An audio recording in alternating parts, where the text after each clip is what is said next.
how Trump's presidency can be a colossal failure and stunning success all at once. By conventional measures, Donald Trump's second presidency is already descending into disarray amid a legal morass, self-inflicted errors, and a vast gap between its massive ambition and its capacity to enact that vision. Yet Trump's tens of millions of supporters didn't send a conventional president back to the White House, and don't judge their hero's performance by traditional yardsticks. On one hand, exhausting crises on multiple fronts point to a potentially failed administration, but as Trump attempts to destroy governing structures at home and abroad, chaos is itself a marker of success. So the question, as Trump transitions from the shock-and-awe euphoria start of his second term to grinding out his priorities, becomes what kind of event could cause these two competing realities to collide. A recession that the president seems determined to talk the country into might puncture the bubble of achievement that the White House aggressively cultivates each day. High prices and job losses, after all, don't discriminate between Republican and Democratic voters. Or perhaps it would take a national security crisis, precipitated by his volatile leadership and callow foreign policy team, to destroy Trump's presidency. Even then, Trump's hold on his supporters is so strong, nothing might shake their confidence even if he alienates the middle ground voters who helped re-elect him. This, after all, is a president who convinced millions that the fair election he lost in 2020 was a stitch-up. Still, if Trump somehow manages to secure a better deal for U.S. manufacturers with his tariff wars, he might justify the mayhem he's visited on financial markets. If America First really does convince Europe to defend itself, and the president's vows to forge peacework, the world may end up safer. But hubris is threatening an administration that has made overreaches by previous presidents seem tame by comparison. You were overwhelmingly elected by the biggest majority. Americans want you to be president, Attorney General Pam Bondi gushed to Trump last week during a cabinet meeting, suggesting the Trump team has misread its supposed mandate. Trump's victory, while clear, was not a landslide. Together with a tiny GOP majority in the House, it's a thin political platform on which to base an attempt to simultaneously remake the global geopolitical system and the world trading paradigm, to transform the U.S. government, and to destroy elite establishment centers of power.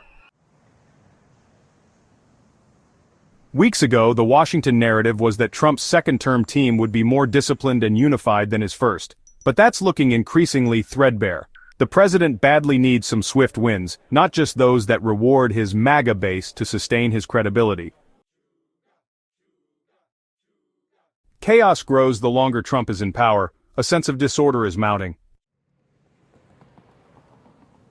Backbiting and organizational chaos at the Pentagon came after Defense Secretary Pete Hegseth confirmed fears about his fitness for the job by posting details of military strikes in Yemen on 2 Signal chats. Trump's trade wars have wiped trillions off global stock markets and are likely soon to hike prices for inflation-weary U.S. shoppers. His threats against Federal Reserve Chairman Jerome Powell have shattered investor confidence.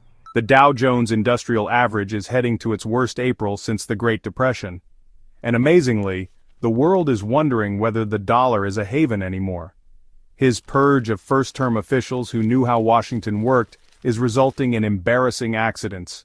An undocumented migrant from Maryland was deported by mistake to El Salvador, igniting a massive legal showdown, and the administration set off a feud with Harvard University, apparently by mistake. Trump's claims that the force of his personality alone would end wars made him look foolish. His Ukraine peace effort looks amateur. Carnage is still raging in Gaza. He's destroyed America's closest diplomatic friendship, with Canada. With unhinged demands, it become the 51st state. His bullying means many tourists are staying away, frightened by potential harassment at U.S. borders. Allies are making alternative arrangements, thereby diminishing American power. There has been no blizzard of lawmaking to bolster Trump's claims he's had the most successful first 100 days in generations. How Republicans will pass his huge tax plan is unclear, and a future Democratic president could wipe out his multitudes of executive orders with a stroke of their own pen. Tax season at the Internal Revenue Service was marked by dysfunction, with a revolving door of acting commissioners at the key agency. Elon Musk's evisceration of the U.S. government may be setting up a series of disasters that are not yet evident. Massive funding cuts may gut U.S. emergency preparedness as hurricane season approaches. Cancelled health research on diseases like cancer may cause unnecessary deaths in years to come. The mistaken firing and hurried rehiring of technicians who look after nuclear weapons seems like an emblem of the Tesla chief's tenure in Washington, which he said on Tuesday he'd soon begin to scale back. And Trump's incessant demands for more power have pushed the United States to the brink of one of the worst constitutional crises in 250 years. The forest of legal challenges has also severely disrupted many of the administration's top priorities, including its signature mass deportation program. The White House, however, insists that such damning assessments do not recognize what it regards as a spectacular record of success. And while Trump World's creation of alternative facts has reached stunning new heights in his second term, there is some logic to their arguments. The president has never made much pretense of governing for the entire country. His presidencies have been a long succession of attempts to gratify his political base. That lens is the best way to understand his second term. Musk's Department of Government Efficiency is the culmination of decades of conservative hopes to dismantle the mighty federal machine. This is not just an ideological goal, although hostility to government is one of the few common themes of two great GOP codes, Reaganism and Trumpism. Many Republican officials believe that the civil service has always been a liberal check on their president's power, and if attempts to shatter that stranglehold don't ultimately result in the full dismantling of what Trump first-term political guru Steve Bannon calls the administrative state, then paralyzing government might work almost as well. It's going to be all but impossible for a future Democratic president to quickly rebuild what Musk has destroyed. Trump's belief in, well, almost absolute presidential power horrifies his critics. But, millions of Americans voted for this. He made no secret on the campaign trail of his intention to weaponize presidential power and the Justice Department to pursue his enemies. It's good to have a strong man at the head of a country, Trump reflected during a campaign appearance in early 2024 in remarks that explain his domestic and foreign policies. One of the most controversial aspects of that vision is playing out in the deportations of undocumented migrants to a notorious prison in El Salvador, including that of Kilmar Abrego Garcia. But the White House loves the fight.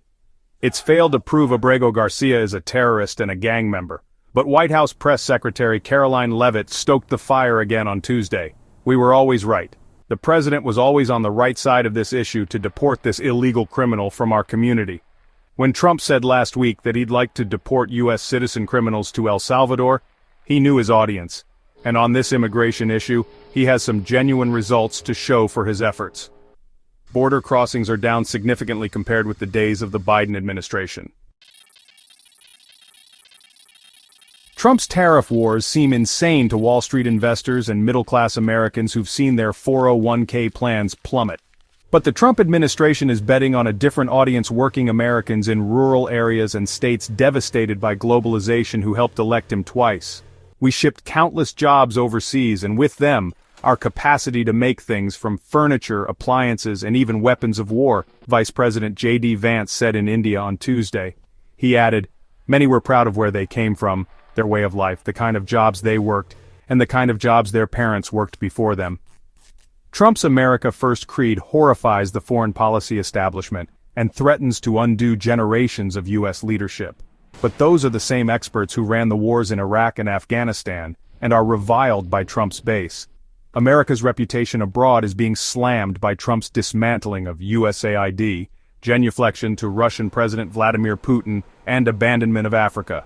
But Trump and his supporters care little for allies. He'd rather be feared than liked. A veteran of those early 21st century wars, Hegseth now runs the Pentagon. His defenestration of senior uniformed officers who advocated diversity might be unfairly wrecking military careers and rocking the leadership of the world's most lethal military. But the former Fox News anchor has the support of conservative media, one reason Trump is standing by him, despite reports of his cavalier attitude to classified information. Leavitt hinted at the strategy behind Hegseth's selection and retention on Tuesday, saying, "There's a lot of people in this city who reject monumental change, and I think, frankly, that's why we've seen a smear campaign against the Secretary of Defense since the moment that President Trump announced his nomination before the United States Senate." A similar distaste for the establishment also explains Trump's showdown with Harvard. It might have been mistakenly started, but the clash is exactly the kind of issue the White House seeks, placing Trump on the side of the overwhelming majority of Americans who didn't attend Ivy League colleges. If Democrats chose to defend these bastions of elitism, so much the better for Trump's political cause. History will form its own judgments on the second term of Trump. But as the daily pandemonium unfolds, it's worth remembering that this divisive presidency can look like a dangerous failure to half the country while manifesting as a stunning success to the other half. If America was ever united by a common version of reality, that's no longer the case.